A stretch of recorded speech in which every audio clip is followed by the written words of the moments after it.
So continuing from where we left off, we're going to take a look at how to actually write a simple class. So we'll go through the step-by-step process of actually implementing this in one of our programs. So the set of 5 steps that we're going to go through, first we're going to make a new Java file for the class that we will be inserting somewhere else into our program. This class will eventually contain several members, so that's going to be the fields and methods. So another way to describe all of the content inside one of these files, we would say that they are the class members. So that includes the class fields and the class methods.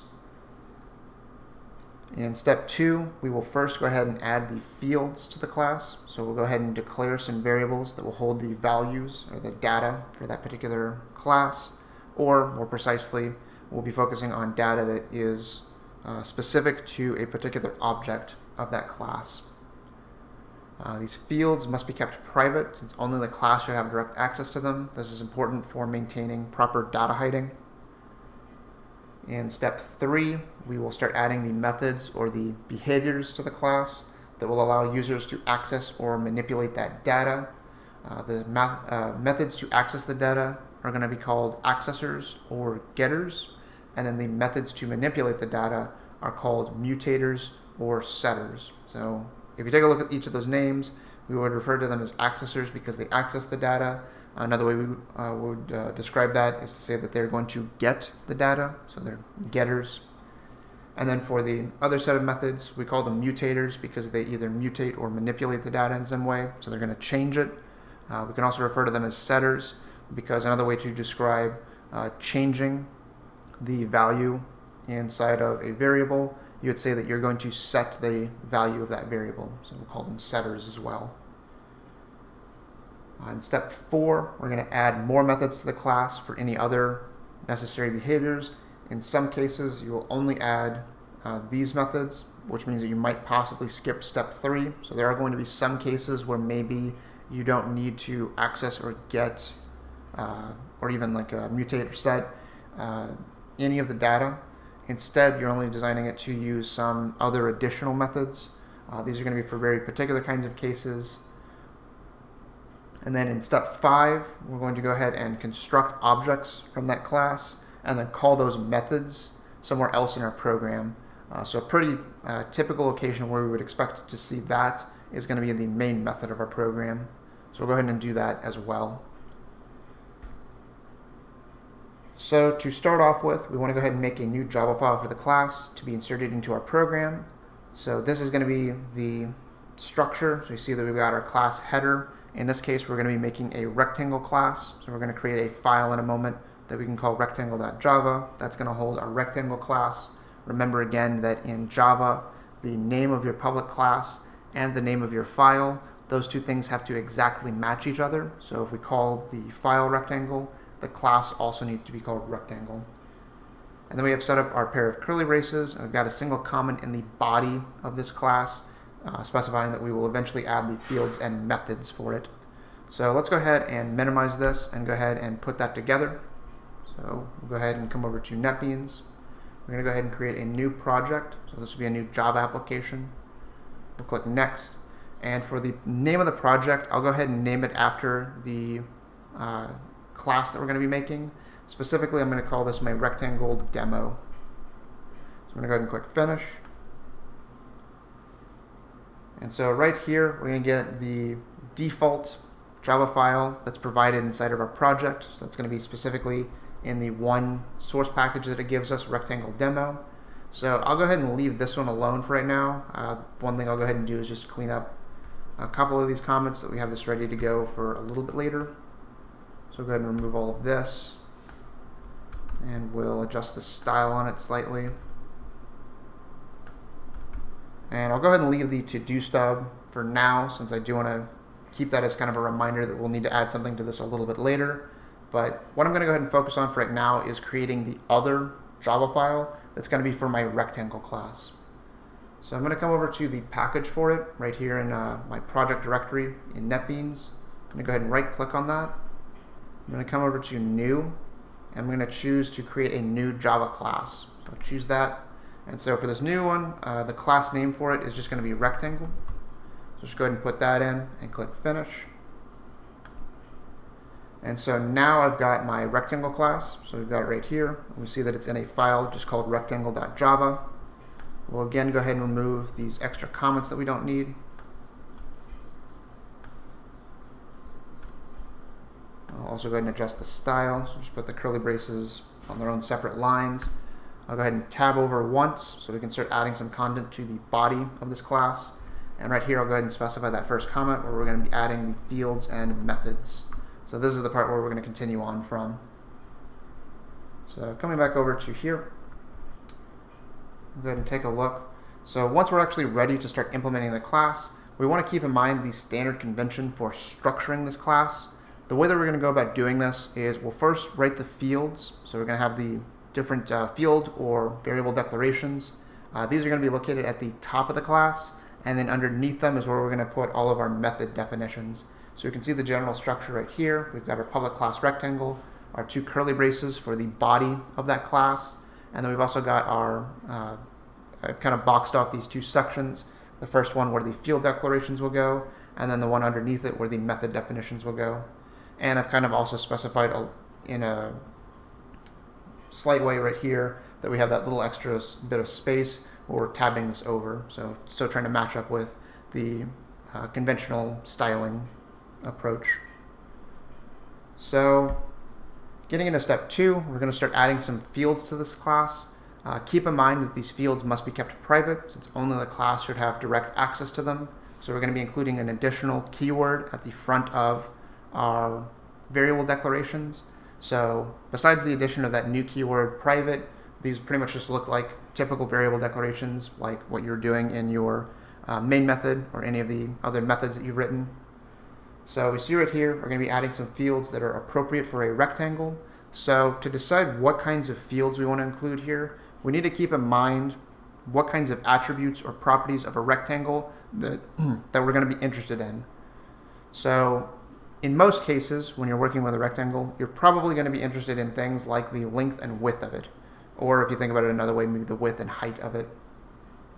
So what we want to go ahead and do is create two variables. We'll go ahead and make both of them doubles. So they're both going to be able to hold numbers with some fractional portion to them that can be used for the length and width of a rectangle.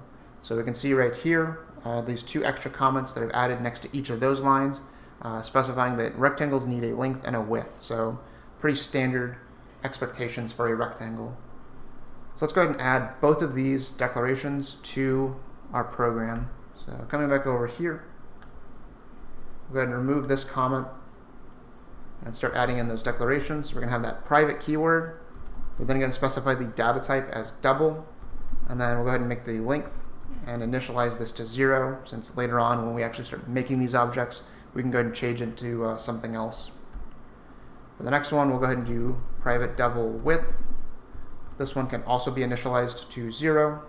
So we'll go ahead and do that right there. So this is going to give us the two variable declarations that we want. So these are going to be our two fields for this class. So we have a length field and a width field. And one thing to keep in mind if you're doing this from NetBeans or most IDEs, usually when you specify something as a field, so it's kind of in this global scope of the class, it's going to mark the text for the name in green, or it might do it in some other color depending on the IDE you're working from. But usually there's going to be a distinction between the fields and the other variables that you declare inside of your methods. So try to keep that in mind whenever we're writing this. I'll specify this more as we start adding methods, that there's this key distinction between one kind of variable and another. So right now we've got our two fields. We'll come back over here. So the next thing that we want to go ahead and start writing is going to be our getters and setters, or accessors and mutators. So expanding on the code that we have already, we've got still our public class rectangle. So you have our header, our body. I've left a little comment right here for where the fields should be located, just keeping that in mind. And then underneath that, we're going to start adding in our two methods. So we've got our, in this case, I've created just two methods right now. One is a getter for the length, and then the other is going to be a setter for the length. So the getter is going to be just called getLength, and then the setter is going to be called setLength. So pretty easy way that we can tell which one's which is just based on the names that we use. So the getLength method is used, as it would imply, to get the length field from this class, and then the setLength method is used to set the length. So let's go ahead and put those together. So we'll go ahead and minimize this. So right here, we're going to do public double and then get length. So this is going to be the header for this method. So a couple of things to note about this right now. We're using the public keyword because, again, to adhere to proper data hiding, we want to make sure that our fields are private, but our methods are public. So these should be accessible to other classes. In addition, we've got this double as the return type. The reason that we need this double return type is because of the fact that with the getLength method, when we call this in some other class at some point a little bit later in our program, what we want to be able to get out of this method is the length field. We want to get the value that it holds. So if we look at the data type for the length field, that's double. So this return type right here should match with that, because the one line that we're going to put right here is to go ahead and return that length field. So we want to go ahead and get that. And you can actually see right here, again, the thing that I mentioned before, whenever you're using one of these fields, you'll see that it's going to be marked in this green colored text. So this indicates that we're using the length field right here. And then we'll also go ahead and do set length. So for this one, we're going to do public void set length. And then inside of here, we're going to go ahead and put in double, and we'll call this something like len. And so for this one, explaining the method header for this particular method, again, we're making it public because this should be accessible to other classes. We're going to make this one void because what we're going to be doing with this method, we are not going to return anything. We're only using this to change the value of one of these fields. And based on the name, we can tell which field we're going to be changing. It's going to be the length field. And in order to change the length field, we need to pass in the new value that we want to change it to. So that's why we have this double len as our one parameter for this, because len is going to hold some value that we want to change length to. So right here, what we're going to go ahead and write in is a line of code to say that we're going to take our length and we're going to assign some new value to it. So we're going to grab our length field and say this is equal to whatever value that len holds. And again, we can see right here that the length field is in green, and then the len, that parameter right there, this is not a field, this is just a parameter variable, so this is going to be in black. So if you're trying to think about the proper order for things when it comes to set length, the best way to remember it is that the field, the thing that's color-coded in either green or whatever color your IDE happens to use, that's always going to be on the left-hand side, and then the other variable, the thing that is not color-coded, that's going to be on the right-hand side. So in addition to get length and set length, we also want get width and set width. So we want to go ahead and do a getter and setter for the other field as well. So for get width, we're going to do public. We'll do double again because they both have the same data type. So we're going to be using double here as well. We're going to do get width.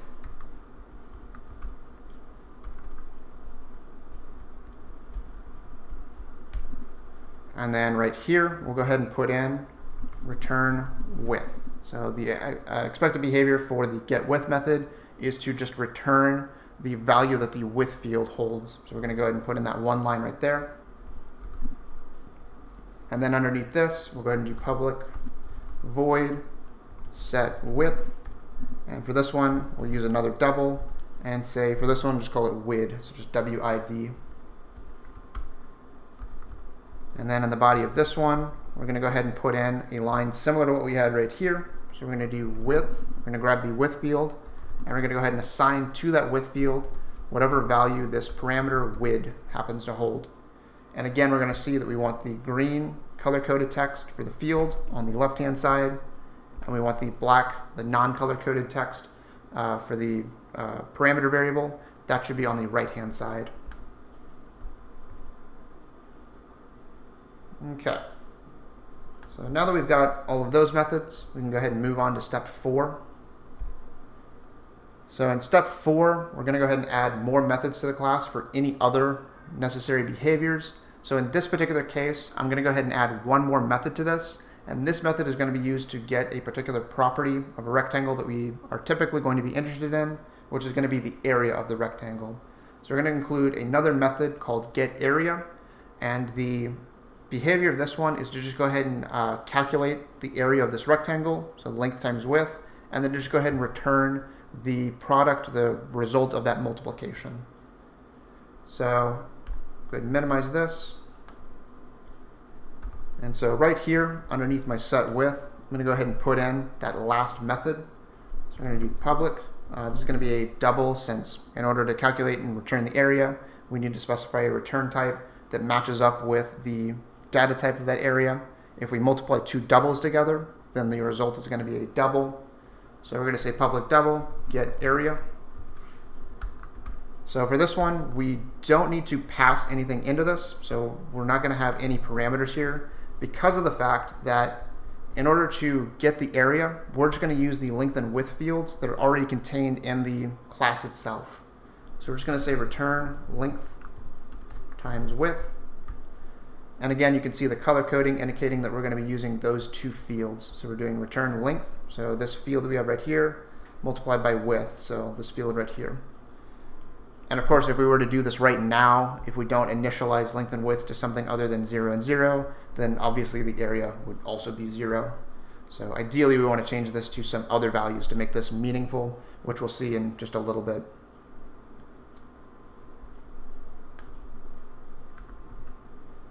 All right, so moving on to step 5. So at this point now, we're going to go ahead and start using that main method so that we can go ahead and construct objects of our class. So we're going to be making some rectangle objects, and then we want to go ahead and call the methods somewhere else in our program. So in this case, it's going to be in the main method of that rectangle demo Java file. So in this particular example, for this one, I'm using a class that I call tester. So we're going to have a slightly different name for that class in a moment. We are going to go into the main method. In the very first line, we're going to go ahead and construct an object of the rectangle class. So you're going to see, based on the syntax right here, this looks very similar to the couple of other times that we've constructed objects in our classes. We still specify the data type to match the name of the class, so the class type that we want to use. We then have to give it a name, so we still have a variable name of some kind. In this case, I just call it rect. We are going to use the assignment operator, and we're going to assign to that rect variable, so that reference variable that we're using the new keyword. So just like we see with, say, things like scanner, big decimal, maybe the random class, the file class, so any of these other classes that we've seen, we always had to use that new keyword. And then the next thing we're going to have is that call to the constructor method. So we have the name of the class and then that pair of parentheses. That's basically the indication that we want to construct an object of that particular class. So let's go ahead and go over to the main method and at least write out that one line first.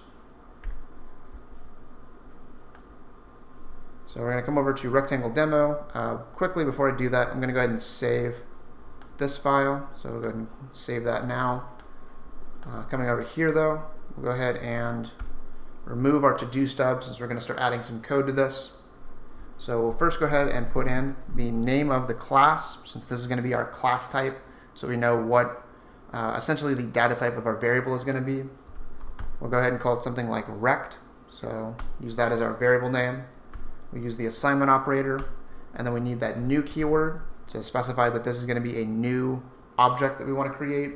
And then we'll go ahead and include the call to the constructor method. So we need the name of the class, followed by that pair of parentheses for that. And then we'll go ahead and close off that statement. So go ahead and save the little bit that we have so far. Coming back over here. So the next thing that we want to go ahead and do is call some methods on those objects. So in this case, the one object that we've created.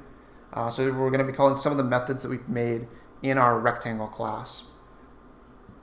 So in this example that I have right here, I'm calling the setLength and setWidth methods to be able to assign some specific values to the length and width fields.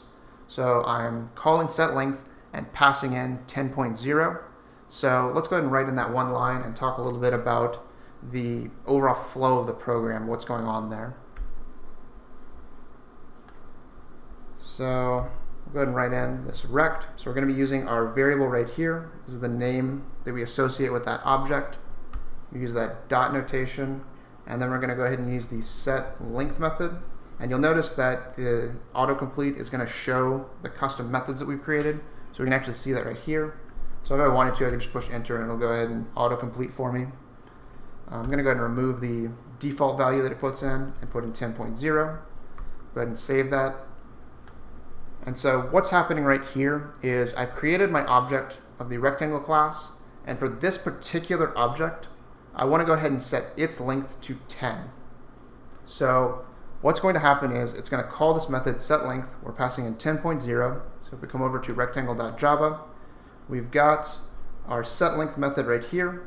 We specified this parameter variable that we call len. So if we're passing in this 10.0 right here, that's essentially the value that we're going to assign to our len parameter variable. So then when we use it right here, it's got that value 10 inside of it, and we're going to assign that value to our length field. So the end result here is that now this length field for this particular object is going to be equal to 10.0 instead of 0.0. So we have now changed, mutated, or set the length field to 10.0. And then if we recall from the slides, we had another method where we were going to go ahead and set the width to 5.0. So we'll go ahead and do that as well. So we got rect.setWidth, and we're going to set that to 5.0. And for this one, we're going to do pretty much the same thing. We are passing in 5.0 for the setWidth method. So we're calling this setWidth method right here. Again, passing in a double. In this case, it's going to be 5.0. That's going to be assigned to this width parameter variable. We're going to be using it right here. So we're going to be using that value 5 and assigning that to width. So now this width field is going to be changed or mutated or set to 5.0. So the end result of these two lines of code is that now our length field is 10.0 and our width field is 5.0. So then the next thing I could go ahead and do is actually start printing these to the console. So in this example that I have right here, we've included a single print statement to get the area. Before I do that, I want to go ahead and include two other print statements to show the length and width. So let's take a look at those first, and then we'll go ahead and do the area as well.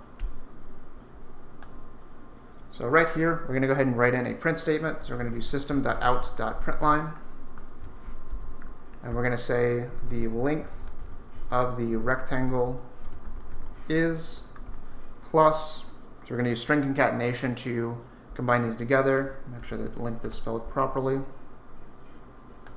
So we're going to say the length of the rectangle is plus, and then we're going to go ahead and get the length field by using the getLength method. So we're going to say rect. Again, we need to use the object, since we need to specify which object's length we want to get. We're going to say getLength.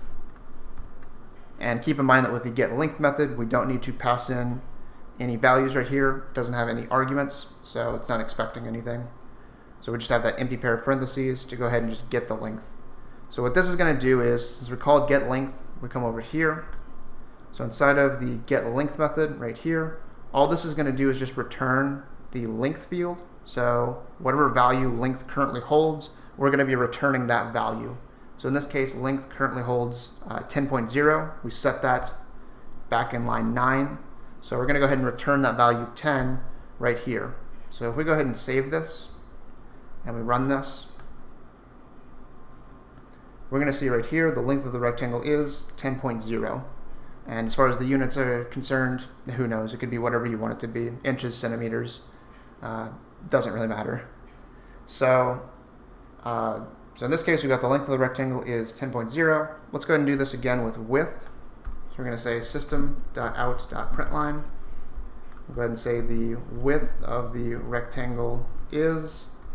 Again, we're going to be using string concatenation. This time we're going to use the rect object and call the getWidth method. And again, keep in mind that you can use this autocomplete to just go ahead and add in the rest of that. So in this case now, we're going to go ahead and call the getWidth method. So coming back over here, getWidth in this case is just going to return the width. So width currently has the value 5.0. We set that one in line 10 right here. And so we're going to go ahead and get that width of 5.0, return that, and just use that right here. So now if we run this, we're going to get the width of the rectangle is 5.0. And then the last thing I'll go ahead and do is use that getArea method. So use the print statement that was shown in the slides. We're going to say system.out.println. We're going to say the area of the rectangle is plus rect.getArea. So now this time we're going to be calling the getArea method.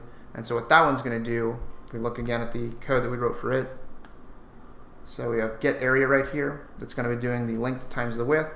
So this one needs to go grab both the length and the width. We're going to be using that within the class itself. So it just has direct access to them.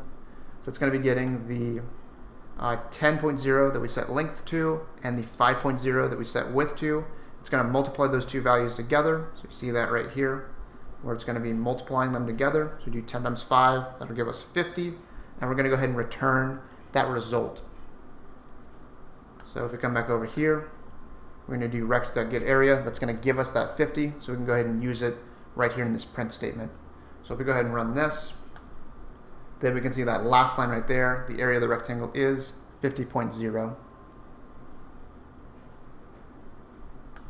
All right, so at this point, this is going to wrap up step 5. The last thing that I'll go ahead and talk a little bit about, addressing a couple of different points about best practices with our class implementation. So it's going to be good practice to make sure that you have a separate class that contains the main method. So one of the things I could have done is I could have put the main method in the rectangle class itself. I would highly recommend that you do not ever do this.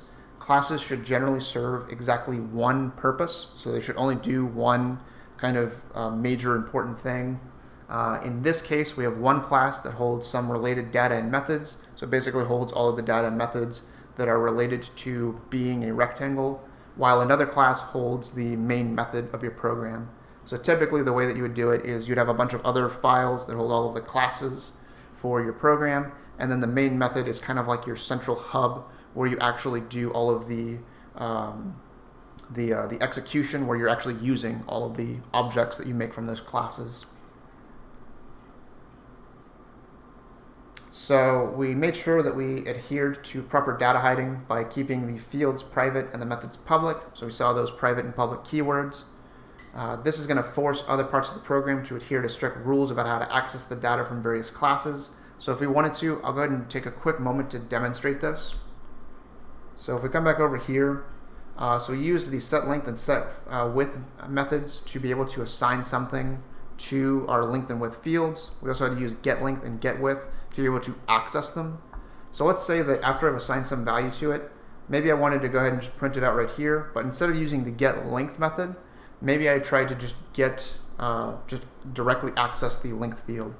So the syntax, if you wanted to try to do that, would be something like this, but it's going to run into a bit of a problem, which is that if we check right here, the length has private access in rectangle. This is trying to tell us that we cannot directly access the length field inside of this rectangle demo class because it's private. So instead, we have to rely on those public methods to access it.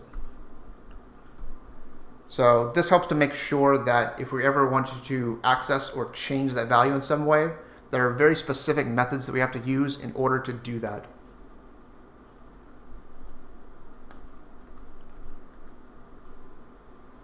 And then finally, for this last portion that we have right here, when one item is dependent on other values, that item has the potential to become stale if the other values that are used to, say, calculate that other value, if those change, then the item would no longer be accurate. So a bit of a problem we might run into.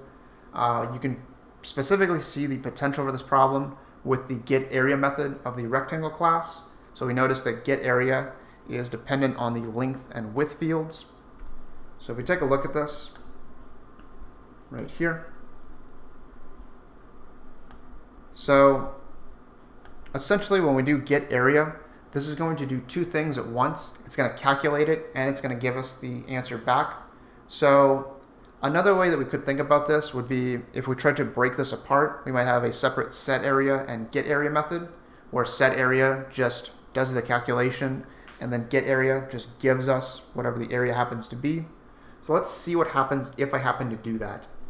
So let's say I change this one to just set area, and we'll go ahead and make that void. So let's kind of break this apart a little bit. So we'll change this to void. We'll say set area, and for this one, what we're going to go ahead and do is say that maybe some area field is going to be equal to the length times the width. We'll go ahead and add that in at the top. So we'll create something right here, say private double area. This is also going to be initially 0.0, since we'll go ahead and do the calculation after we've added a length and a width to this, or kind of assign some meaningful values to them. So then right here, we'll go ahead and say area is equal to length times width. And then underneath that, we could go ahead and put in public double get area. And what this is going to do is just return the area. So it's just going to return that field that we created just now.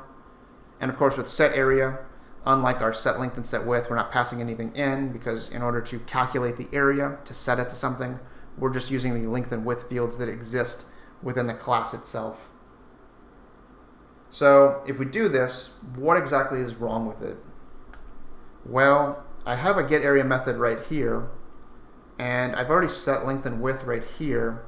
So what happens if I run this? Well, now the area of the rectangle is 0.0. So I'm trying to get the area, but I haven't actually updated it because of the fact that it is now dependent on these two things, and I have a separate method that requires updating it. So I have to call that method as well. So I'd have to include rect.setWidth right here, or set area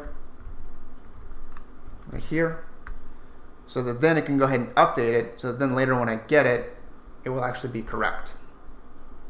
And so that's a bit of a problem. That requires adding an additional method and having an additional call to that method, just to be able to do something that we could already accomplish with just a single get area method. So the two issues we run into: one, this is a more verbose way of doing things that isn't really ideal. It's not a very optimal or efficient way to write our code. And then the second problem is that if we should happen to forget to include the set area after we set the length and width, that runs us into problems later if we want to get that area. So there is the possibility that we could accidentally forget to use this or call it, and then whenever we get the area, it's not the correct value anymore. So then we have mistakes in our program. So we want to avoid situations where we try to break up the set of functionalities for any kind of value that is dependent on, specifically dependent on the fields of your class.